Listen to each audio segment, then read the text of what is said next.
경북 영천의 한 작은 마을. 우리 어머니 산소는 마을 외곽 산기슭에 있습니다. 늘 햇살이 잘 들고 바람도 조용하게 불던 그 자리. 3년 전 어머니를 모신 이후로 가족들은 해마다 기일마다 모여 제사를 지내며 평안을 빌었습니다. 그런데 어느 날부터 이상한 이야기를 들었습니다. 마을 묘지 관리를 하시는 이장님이 조심스럽게 말씀하시더군요. 만수 씨, 이상하게 말 들릴 수도 있겠지만 새벽마다 어머니 묘 쪽에서 이상한 소리가 납니다. 사람 우는 소리 같기도 하고 누가 흙을 파는 소리 같기도 하고 괜히 찝찝해서 말 안 하려다 말씀드려요. 처음엔 그냥 동물이 지나갔겠거니 했습니다. 너구리나 고라니, 간혹 뱀도 나오는 곳이니까요. 하지만 이장님의 말에는 뭔가 이상한 긴장감이 있었습니다. 근데 그게 꼭 새벽 3시쯤이면 나요. 매일 그 시간에만 다른 묘지엔 아무 일 없고 딱 어머니 묘 쪽에서만 그 말을 듣는 순간 가슴 한켠이 서늘해졌습니다. 괜한 상상일 수도 있지만 혹시 어머니께서 무언가를 전하려는 건 아닐까? 세상에선 다들 미신이라 웃어넘기겠지만 자식이라는 건 어쩔 수 없이 그런 사소한 징후 하나에도 귀 기울이게 됩니다. 아니, 귀 기울이지 않을 수가 없죠. 그날 밤 저는 묘지 쪽으로 조용히 올라갔습니다. 손전등 하나 들고 아무에게도 말하지 않고요. 산에 도착한 시각은 밤 2시 45분, 그리고 정확히 3시, 스윽, 툭, 흐읍. 바람이라고 하기엔 너무 선명했습니다. 숨죽인 듯한 흐느낌, 아니면 뭔가를 애써 누르는 기척, 가슴이 쿵 내려앉았습니다.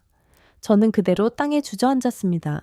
차가운 밤 공기보다 더 선명했던 건 그 익숙한 자리에서 들리는 낯선 소리였습니다. 그날 이후 저는 결심했습니다. 확인해보자.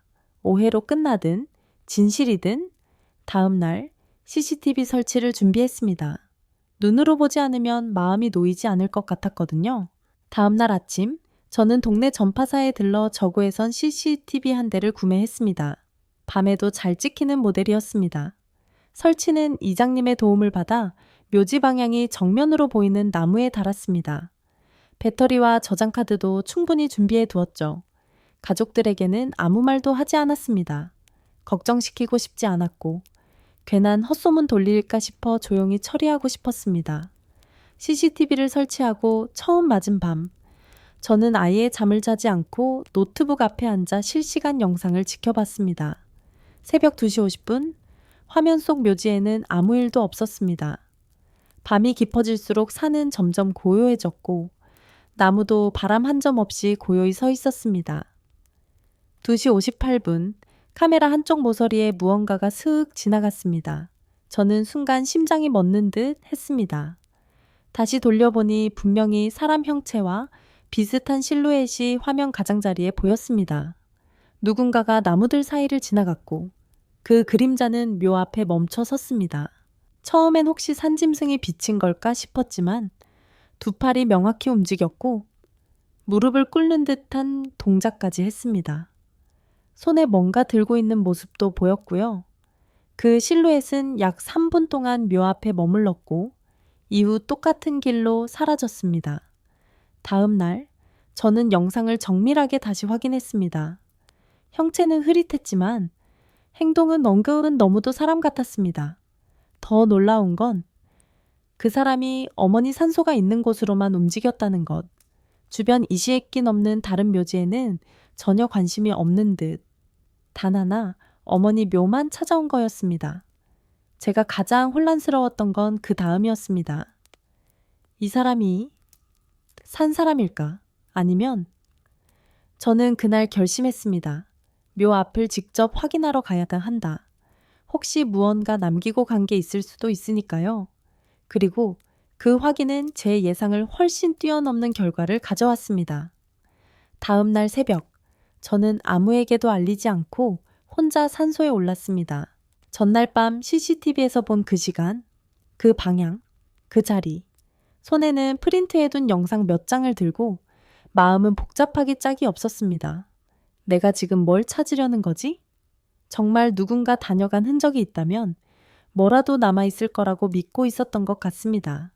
산소에 도착하자 처음엔 별다른 변화가 없어 보였습니다.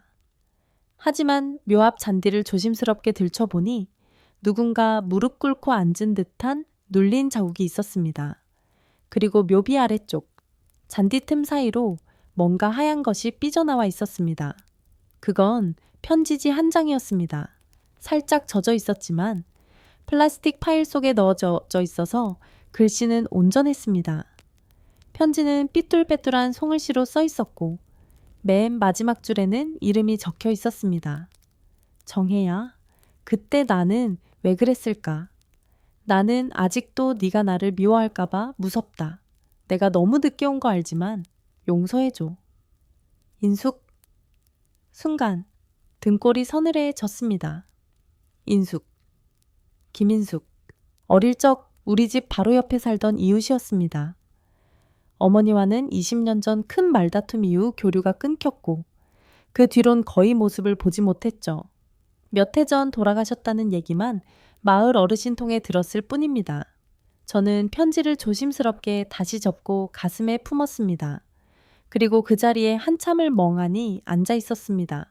그 그림자, 사람이었을까? 아니면 죄책감을 안고 남은 어떤 무엇이었을까? 이상한 건 그 장면을 다시 생각할수록 익숙하다는 느낌이 자꾸 들었다는 겁니다. 인숙 아주머니는 어릴 적 늘 앞치마를 두르고 머리를 낮게 묶은 모습이었습니다. 그리고 그 그림자도 앞치마 자락처럼 펄럭이는 부분이 선명히 보였죠. 그날 저는 처음으로 확신했습니다. 이건 단순한 환영도, 착각도 아니다.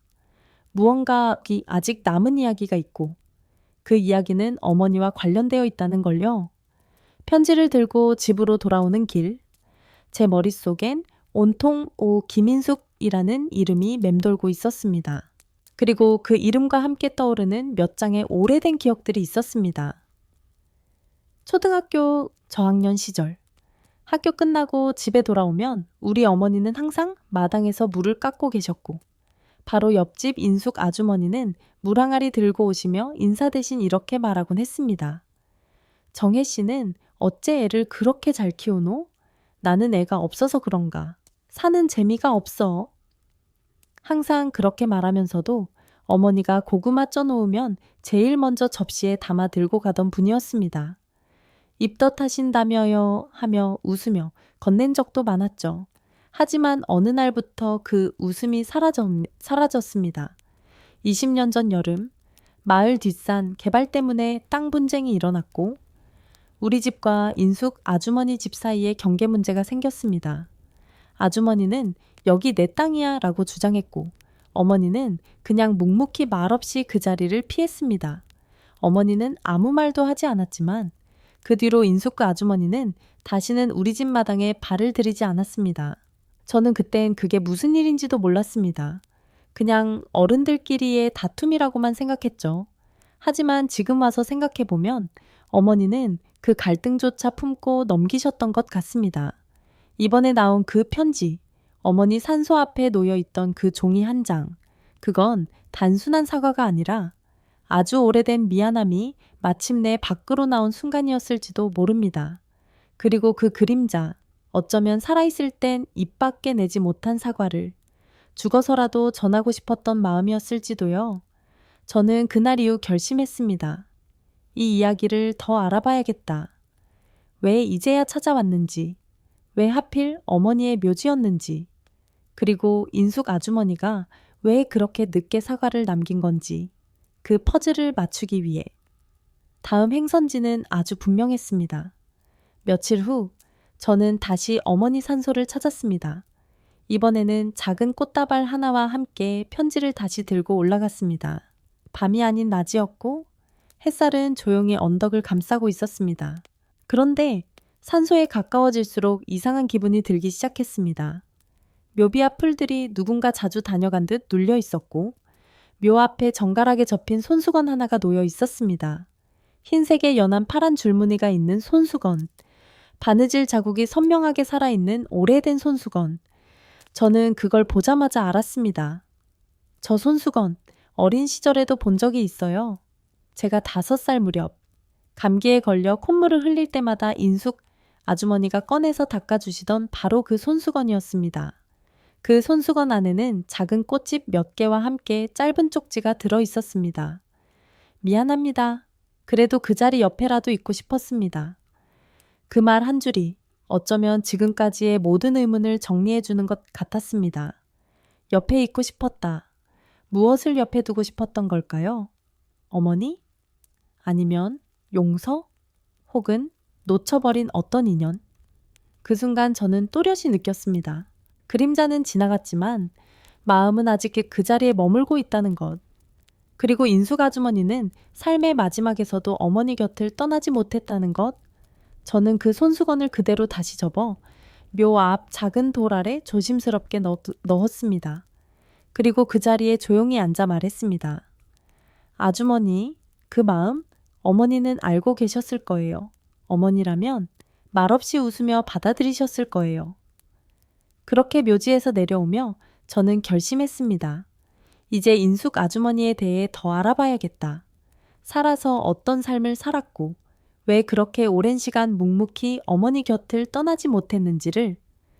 편지와 손수건을 묘 앞에 두고 내려온 날, 저는 외삼촌 댁으로 향했습니다. 어머니의 친정 쪽 사정을 가장 잘 아는 분이니까요. 오랜만에 뵌 외숙모는 차를 따라주시며 이렇게 말하셨습니다. 내 엄마 얘기를 이렇게 꺼내주는 게 반갑기도 하고 가슴이 아프기도 하다.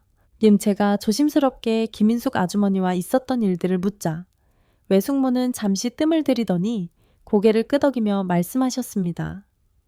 그 일 아직도 잊을 수가 없지. 원래 그 자리는 정혜 언니 쪽 땅이 맞았어. 근데 아주머니가 갑자기 경계표시 바꾸자고 나서면서 싸움이 난 거야. 그때 어머니는 아무 말도 하지 않았다고 했습니다. 그저 조용히 마을 회관에도 나오지 않고 아주머니와 마주쳐도 눈도 마주치지 않았다고요. 그렇다고 뒷말을 하거나 원망하는 소리도 없었다고 했습니다. 너희 엄마는 그런 사람이었어. 억울해도 참는 사람. 괜히 또 싸움 나면 자식들 얼굴 들기 부끄럽다고. 그 말을 듣는 순간 제 가슴 한가운데 무언가 무너져 내렸습니다. 그렇게 억울한 일을 당하고도 아무 말 없이 품고 살았던 어머니. 어쩌면 어머니는 그때 이미 김인숙이라는 사람의 외로움도 그 안에 있는 아픔도 보고 계셨던 걸지도 모릅니다. 그래서 미워하지 않고 말없이 등을 돌린 채 그냥 살아내셨던 건지도요. 그런데 인숙 아주머니는 그 침묵이 용서인지 포기인지 끝내 알 수 없었던 거겠죠. 그 애매한 시간들이 쌓이고 마음속엔 자책만 자라났을지도 모릅니다. 그래서 죽고 나서도 편히 눈을 감지 못했던 것일지도요. 그날 외숙모는 마지막에 이렇게 덧붙이셨습니다. 정혜 언니는 자식들한테는 말 없었지만 나에게는 한 번 이런 말 하더라. 그 사람도 힘들었겠지. 나도 그렇고 살아보면 다 사정이 있더라. 그 한마디에서 저는 어머니의 마음을 조금 알 것 같았습니다. 말하지 않아도 품고 있었던 것, 미워하지 않아도 멀리할 수 있었던 것. 며칠 뒤 저는 김인숙 아주머니에 대해 조금 더 알아보기 위해 읍사무소에 들렀습니다. 담당 공무원은 잠시 서류를 확인하더니 조심스럽게 말했습니다. 김인숙 씨요. 돌아가신 지 1년 정도 됐습니다. 가족은 없는 걸로 돼 있고 돌아가신 날도 좀 안타까웠죠. 공무원의 말에 따르면 아주머니는 요양병원에서 홀로 돌아가셨고 사망 후에도 오랫동안 아무도 연락이 닿지 않아 무용호자로 분류됐다고 했습니다. 그 말이 가슴 깊이 아프게 박혔습니다. 그토록 가까운 이웃이었고 한때 어머니와 한마을에서 웃고 살았던 분이 죽을 때는 아무도 옆에 없었다는 것. 그 길로 저는 아주머니가 생전 마지막 시간을 보냈던 읍내 요양병원을 찾아갔습니다. 거기서 만난 간호사는 아주머니를 이렇게 기억했습니다. 처음엔 말씀도 잘 하셨는데 어느 순간부터 자꾸 정혜야, 정혜야 그렇게 혼잣말을 하시더라고요. 누군지 모르겠지만 많이 보고 싶어 하시는 분 같았어요? 간호사는 그런 아주머니를 보며 누구에겐 그저 이름 한 줄일 수도 있지만 그 이름 안에는 평생 풀지 못한 미안함이 담겨 있었던 것 같다고 말했습니다. 저는 병실 앞 창가에 앉아 멍하니 밖을 바라보았습니다. 노란 햇살이 비스듬히 커튼 사이로 들어오고 침대 위에는 아무도 없는 빈자리가 있었습니다. 그 빈자리가 그림자처럼 제 마음에 와닿았습니다. 어머니는 이미 저 먼 곳에 누워 계셨지만 누군가는 여전히 그 무덤 앞에서 사과하고 있었습니다. 그건 단순한 죄책감이 아니라 오래된 인연에 대한 후회였고 살아있는 동안 용기 내지 못한 마음의 마지막 형태였는지도 모릅니다. 그날 병원을 나서면서 저는 다시 묘지를 찾기로 마음먹었습니다. 이번에는 어머니에게 전할 말이 있었고 그 사람의 마지막 말을 대신 전해드려야겠다는 책임감 같은 것이 제 안에 생겼습니다. 다시 어머니 산소에 올랐을 때 산등성이엔 봄바람이 슬며시 불어오고 있었습니다. 묘지로 향하는 발걸음은 이상하리만치 가벼우면서도 마음 한구석은 묘하게 묵직했습니다. 이번에는 빈손으로 가지 않았습니다. 작은 꽃다발 한 송이, 손수건 하나, 그리고 아주 짧은 편지 한 장, 묘 앞에 조심스럽게 앉아 그동안 있었던 이야기를 어머니께 천천히 말씀드렸습니다. 인숙 아주머니가 마지막에 얼마나 외로웠는지, 죽음 직전까지 어머니를 떠올리셨다는 것, 그리고 결국에는 당신 곁으로 다시 돌아왔다는 것. 엄마, 그분이 왔어요. 많이 힘드셨대요. 그래도 끝까지 엄마만 찾으셨어요.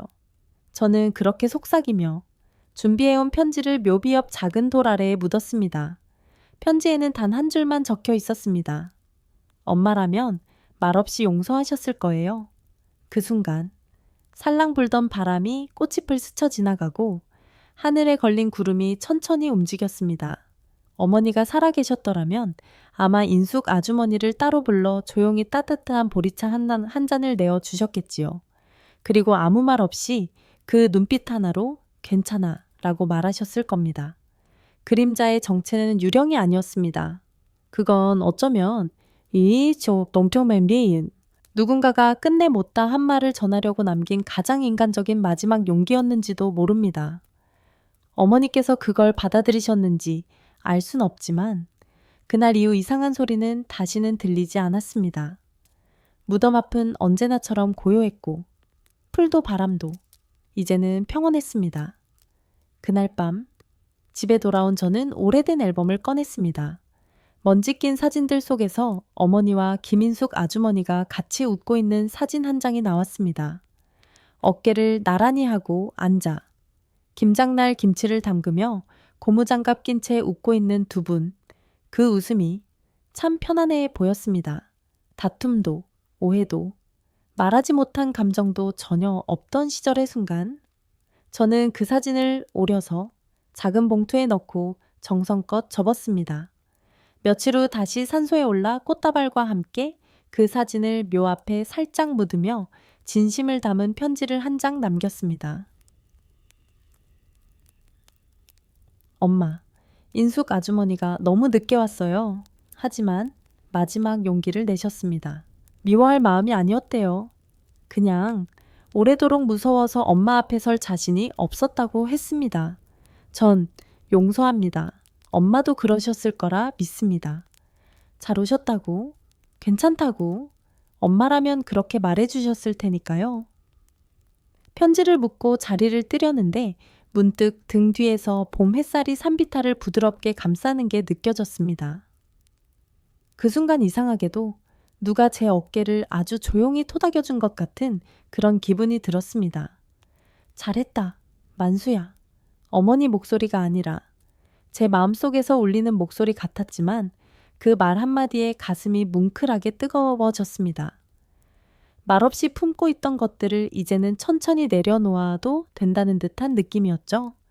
그 이후로 어머니 산소에서 더 이상 아무 소리도 들리지 않았습니다. 새벽 3시, 그 묘한 기척도 낯선 그림자도 더 이상 이장님의 전화도 오지 않았습니다.